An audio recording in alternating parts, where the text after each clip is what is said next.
Bom dia, bom dia, bom dia. Mais um Morning Call, o que esperar do mercado hoje? Eu sou o professor Wagner aqui da Francesca Educação Financeira e todos os dias a partir das 5h50 da manhã nós estamos aqui para falar sobre o fechamento do mercado no dia anterior e trazer diversas notícias aí que podem impactar o seu dia a dia no cenário político, econômico e corporativo. O que vai acontecer no mercado hoje é o nosso Morning Call todos os dias. Não deixe de acompanhar diariamente. Deixa seu like, se inscreva no canal, compartilhe esse conteúdo aí para que o YouTube entenda que é muito relevante e outras pessoas também tenham acesso a isso. E busquem também um dos nossos grupos de WhatsApp, onde a gente encaminha todo esse material, inclusive em PDF aí, de forma mais completa para você acompanhar a qualquer momento do seu dia. Ontem aí foi um dia, hoje, na verdade, vamos falar, né? Hoje, dia 14 de maio de 2021, tivemos ontem aí um dia bem promissor para a Bolsa Brasileira e as bolsas mundiais, diferente do que acontecia no pré-market, no início dos pregões ali, que nós tínhamos aí uma perspectiva de fortes baixas no dia de ontem. Tivemos, na verdade, aí, após a queda do dia anterior, um dia em que o índice Ibovespa fechou positivo, seguindo aí principalmente as bolsas norte-americanas. Por aqui, os investidores continuam de olho na questão da CPI da Covid, que obviamente impacta muito a questão do governo, e isso pode trazer diversos impactos aí para o mercado como um todo, e também continua aí de olho em questões como a pesquisa eleitoral que foi divulgada aí no dia de ontem, aonde trouxe aí o presidente Jair Bolsonaro em uma situação de segundo turno, perdendo as eleições para o presidente Luiz Inácio Lula da Silva, além de divulgação aí do índice IBCBR, que veio negativo, mas ainda assim melhor do que era o esperado pelos especialistas. Ontem também movimentou bastante o mercado a divulgação de resultado de balanços aí de empresas listadas na Bolsa Brasileira que vieram em forte recuperação, boa parte delas, né, ou a maioria delas, em relação ao primeiro trimestre de 2021. Continuamos ainda essa semana e início da próxima com divulgação de balanços, o que pode, obviamente, aí, trazer uma repercussão positiva para o mercado. Já nos Estados Unidos, as bolsas tiveram forte recuperação, né, depois de terem despencado no dia anterior. O índice de preços ao produtor, né, a inflação, como se fosse o nosso IGPM aqui no Brasil, ela ficou mais alta do que o esperado, obviamente, como a gente já falava no dia de ontem, mas ainda assim não interferiu tanto no mercado. Um dos pontos positivos aí que facilitou lá nos Estados Unidos foi a divulgação do número de pedidos de seguro-desemprego, que veio mais baixo, né? Havia uma expectativa talvez até de uma redução maior, mas essa queda em relação às últimas semanas dos pedidos de seguro-desemprego acabaram aí favorecendo também a economia norte-americana como um todo. E, por fim, mesmo com o aumento da inflação lá nos Estados Unidos, não há uma perspectiva aí momentânea de o Fed, o Federal Reserve, né, o Banco Central Americano, atuar aí com medidas aí para aumento da taxa de juros, e isso acaba aí deixando os investidores um pouco mais tranquilos, principalmente aí muita gente estava com receio no aumento dos títulos, né, as treasuries aí para 10 anos, que obviamente se pagarem um pouco mais, a tendência é que, obviamente, aí muitas pessoas aí migrem para esse tipo de título. Na Ásia, fechamos ontem em queda, né? A Ásia sofrendo reflexo ainda do dia anterior das bolsas norte-americanas e do aumento da taxa de juros. E a Europa surfou um bom momento também ontem, aproveitando as altas, e as principais bolsas também se recuperaram um pouco no dia de ontem. Vamos falar um pouquinho sobre esses números de forma geral, fica mais fácil aí para a gente visualizar. Índice Ibovespa ontem subiu 0,83%, fechando o pregão aí a 120.705 pontos. O dólar teve uma alta de 0,11%, chegando a R$ 5,31. A Nasdaq, Bolsa de Tecnologia norte-americana, subiu ontem 0,72%, chegando a 13 mil, perdão, subiu ontem 0,72%, chegando a 13.124 pontos.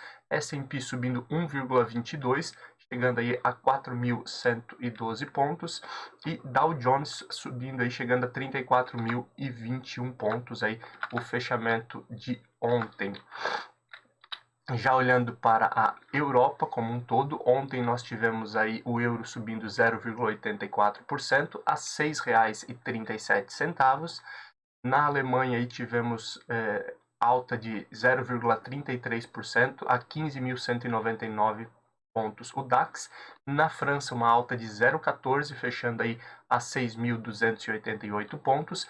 E o Reino Unido ontem aí fechou com uma leve queda de 0,59% a 6.963 pontos. Lembrando que no dia anterior o Reino Unido aí tinha fechado em cenário positivo após divulgação de PIB, entre outros. Então, é basicamente uma correção essa relação. Na Ásia, né, que nós já falamos sobre esse fechamento de ontem no final do nosso Morning Call, a China caiu 1,05 a 13.917 pontos e o Japão fechou aí a 28.147 pontos, uma queda de 1,61%. No cenário de cripto, tivemos novamente a queda do Bitcoin, 9,79%, e o Ethereum caindo mais 9,32%. Uma das notícias que impactou novamente aí foram declarações de Elon Musk, né, em relação ao Bitcoin, e obviamente todo o cenário de volatilidade que nós estamos encontrando aí nos últimos dias no mercado. O petróleo futuro ontem teve uma negociação onde o Brent fechou a $67 o barril e o WTI fechou aí a $63,80, uma queda em relação aí à negociação de petróleo futuro. O índice S&P 500 também teve mudanças no dia de ontem, fechando aí a 23,13 pontos, uma queda de 16,67%, melhorando em relação à divulgação do dia anterior, lembrando que quanto menor a volatilidade do índice da volatilidade de ações no mercado americano, e esse índice é válido aí para diversas operações e para análise aí de bolsas no mundo inteiro. Olhando para metais futuro, o ouro ontem fechou a $1.826,75, alumínio futuro fechando a $2.454,25, e o ferro refinado recuou um pouco, fechando aí a $212,05 a negociação de ferro refinado no mercado futuro. No fechamento do índice Ibovespa de ontem, dia 13, as principais altas aí ficaram por conta de Yduqs, que teve divulgação de resultados no dia de ontem, né, apresentando alta aí no número de calouros, no número de novos alunos. Ontem, Yduqs fechou com alta de 9,66% a R$ 29,65. Elet 3 e Elet 6, né, também vivendo um bom momento aí por conta da divulgação de resultados, muita gente falando em relação à própria privatização da companhia. Elet 3 aí fechando com alta de 6,90% a R$ 40,11. E Elet 6, que está ali no finalzinho, como a última aí, fechando com alta de 4,13%, também na casa dos R$ 40. Tivemos também EQTL3 Equatorial, com alta de 4,74 a R$ 24,30, e Via, né, que agora não é mais Via Varejo, é só Via, com alta de 4,44 após divulgação de resultados, fechando aí a R$ 12,22. Já as principais baixas do dia de ontem no índice Ibovespa ficaram por conta de Usimin 5, Usiminas, caindo 4,47% a R$ 21,36. Marfrig, que volta a cair e ficar entre as principais baixas aqui, mesmo após divulgação de resultado recorde, caindo ontem 3,76% a R$ 18,40. Localweb caindo também 3,52%, fechou o pregão a R$ 22,17. BID11, né, Banco Inter também figurando aqui já há alguns dias, queda de 3,04% a R$ 181,91. CSNA, Companhia Siderúrgica Nacional 3, né, também uma queda de 3,01%, fechando o pregão de ontem a R$ 47,93. Olhando aí para a agenda brasileira no dia de hoje, não temos também indicadores relevantes para analisarmos o mercado hoje e olhando aí para agenda internacional, hoje vale a pena ficar de olho na divulgação de índice de desempregos na França, declaração de política monetária do Banco Central Europeu, que com certeza deve impactar bastante, principalmente aí, se houver alguma mudança em relação à perspectiva de política monetária, aumento de taxas ou medidas contracionistas. A princípio não deve acontecer, mas vale a pena ficar de olho na declaração aí do Banco Central Europeu. Hoje também tem divulgação das vendas no varejo lá nos Estados Unidos, que demonstram também a questão da retomada econômica e, obviamente, aí o reflexo em relação à inflação e a produção industrial nos Estados Unidos, que também é divulgada aí no dia de hoje. Olhando um pouquinho aí para a questão da política, que a gente sempre fala aqui no nosso Morning Call, a CPI da Covid trouxe ontem aí para depoimento o gerente geral aí da Pfizer no Brasil, que após depoimento também de várias horas confirmou a proposta de compra de vacinas já no ano passado e também confirmou aí que Carlos Bolsonaro, filho do presidente Jair Bolsonaro, teria participado aí de reuniões com a Pfizer. Infelizmente, isso deve impactar o mercado também, principalmente porque foi divulgado que inicialmente a Pfizer fez contato aí com o Brasil já no início do lockdown, em maio do ano passado, ou seja, um ano atrás, iniciou esse contato, onde houve aí uma oferta aí para um cronograma de entrega de 1,5 milhões de doses e o Brasil, em um primeiro momento, não respondeu. Inclusive, existem aí argumentos de que não era segura a vacina e tal, mas o documento apresentado pela Pfizer, segundo o gerente geral, é o mesmo que já havia sido assinado aí por mais de 110 países e, obviamente, no ano passado já poderia ter sido começada a imunização da população.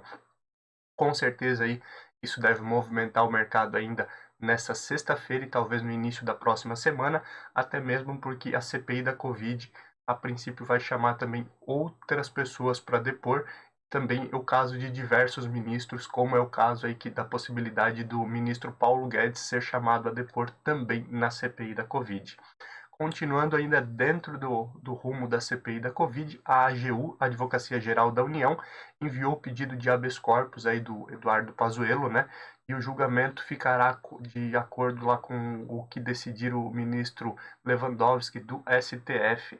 Lembrando que o STF ele já concedeu habeas corpus em relação a CPIs lá no ano de 2008, em 2015 e em 2009. Então não é algo impossível, não é algo tão difícil.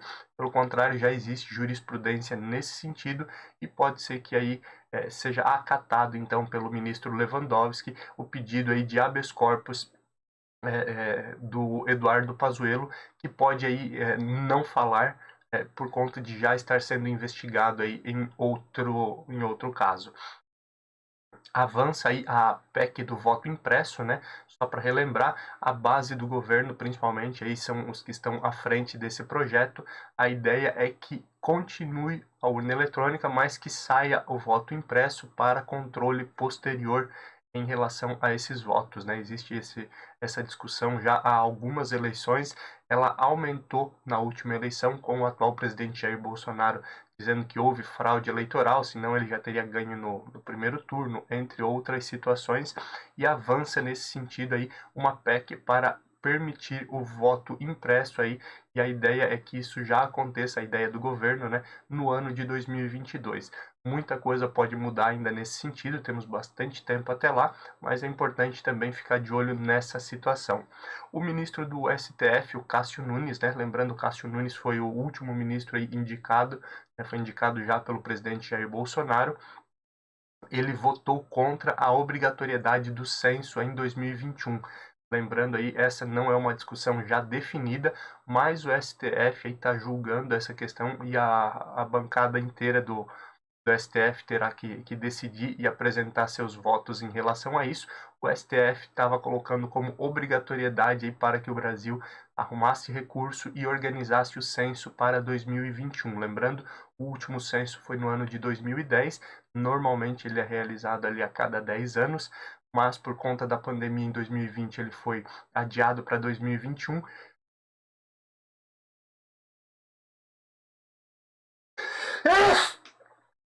Ai, perdão. Perdão, ao vivo é assim mesmo, né? O censo, então, retomando aí, ele foi adiado de 2020 para 2021. Em 2021, por conta aí da continuidade da pandemia da Covid-19, ele também teve inicialmente a questão de ser adiado para 2022 e o STF então entrou na jogada para dizer que era necessário aí, até por questões aí de políticas públicas e tudo mais, fazer o censo ainda em 2021. Agora a gente aguarda a definição dos outros ministros do STF. Traremos aí mais notícias aí conforme isso for acontecendo. Finalizando aqui a nossa parte política, diversos senadores aí, principalmente da oposição em relação ao governo Jair Bolsonaro, eles estão pedindo aí prioridade para o STF em relação à retirada da lei de autonomia do Banco Central. A lei aí que garante a autonomia do Banco Central foi aprovada aí nesse ano. Inicialmente foi colocada aí como um grande ganho aí para o Brasil, principalmente pelo fato aí de não poder mais haver mudanças políticas na diretoria e presidência do Banco Central, dando também maior autonomia aí para o presidente e os diretores do Banco Central, mas alguns partidos, PSOL, PT e não lembro tem mais algum, entraram com um pedido aí junto ao STF, informando que não era viável, querendo inclusive que a lei aí fosse retirada, porque isso poderia atrapalhar aí futuros governos, principalmente aí porque um novo presidente eleito, por exemplo, não poderia adotar uma política econômica e política monetária de acordo com o seu pensamento, existindo aí um presidente do Banco Central diferente, né? Ele não podendo fazer essa mudança. Essa situação está junto ao STF também. O STF não começou esse julgamento ainda e agora a oposição aí do governo pede essa mudança, lembrando que o Brasil é um dos poucos países desenvolvidos do mundo que não tem a autonomia completa do Banco Central. Acompanhamos aí, isso deve movimentar o mercado também e voltamos a falar assim que tivermos mais notícias. Ainda falando agora de economia, a Anvisa autorizou aí testes clínicos da Covaxin. A Covaxin é aquela vacina indiana, né? Então, só relembrando aí, nós temos a vacina da Pfizer, a vacina da AstraZeneca, também já está em uso, né? A vacina Sinovac, que é a Coronavac, do laboratório Sinovac da China. A Sputnik 5, né, está aguardando aí a Anvisa, inclusive, a gente falou essa semana, tem prazo aí para mostrar quais são os documentos necessários para avaliação final. E a vacina Covaxin, que é a vacina indiana, que já está sendo usada em vários lugares, agora começa aí testes clínicos dela aqui também no Brasil, autorizado aí pela Anvisa. Quem sabe aí tenhamos em breve uma nova vacina aí para melhorar e aumentar a imunização aí da população. O programa BEM, né, que é aquele programa ali onde as empresas podem suspender temporariamente os contratos ou reduzir a jornada dos colaboradores e elas pagam uma parte do salário, o governo paga outro, né? Esse programa aí que foi retomado aí por conta da pandemia nesse ano já alcançou aí 1,5 milhões de trabalhadores no Brasil e ajuda aí muito, principalmente aí na questão de manutenção de emprego e renda. O Fed, o Banco Central Americano, Federal Reserve, ele defende aí os estímulos econômicos aí que o governo está fazendo, né? Principalmente aí para estímulos aí em relação aos mais pobres, os próprios estímulos em relação ao desenvolvimento da infraestrutura aí que é no prazo aí de 8 a 10 anos que isso deve acontecer e também os estímulos de crédito que estão acontecendo.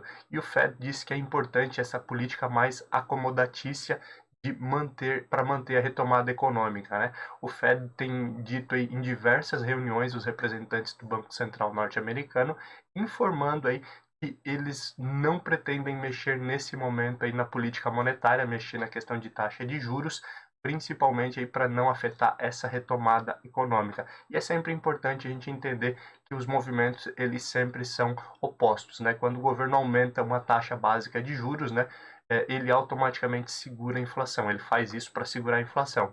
E quando ele baixa, ele está estimulando aí que haja o consumo e então aumentando a inflação. Nesse momento, como a gente divulgou já essa semana, a inflação subiu muito nos Estados Unidos. O natural era que o Banco Central, o FOMC lá, né, que seria o Copom também do Banco Central, aumentasse, mexesse aí na taxa de juros, mas isso afetaria aí a retomada econômica do país. E por isso aí, nesse momento, a princípio, o Fed não deve aí mexer na política econômica dos Estados Unidos e continua aí incentivando o consumo e incentivando aí o projeto do Joe Biden aí principalmente em relação a estímulos através de crédito. O Pix, né, que iniciou aí há cerca de 6 meses, já alcançou 1,5 bilhões de transações no Brasil e obviamente deve ampliar bastante em relação às próximas fases, né, a questão do Pix de crédito, o troco Pix, entre outras situações que o Banco Central ainda deve lançar voltados ao Pix. Isso automaticamente mexe com a receita também de instituições financeiras que deixam de receber aí por DOC e TED, já que elas não são mais muito utilizadas, e trazendo aí uma economia maior para o usuário. Finalizando também a parte de economia nossa aqui, o nosso Tesouro Direto, né, que emite os títulos públicos federais, está tendo muita dificuldade em alongar o prazo médio da dívida.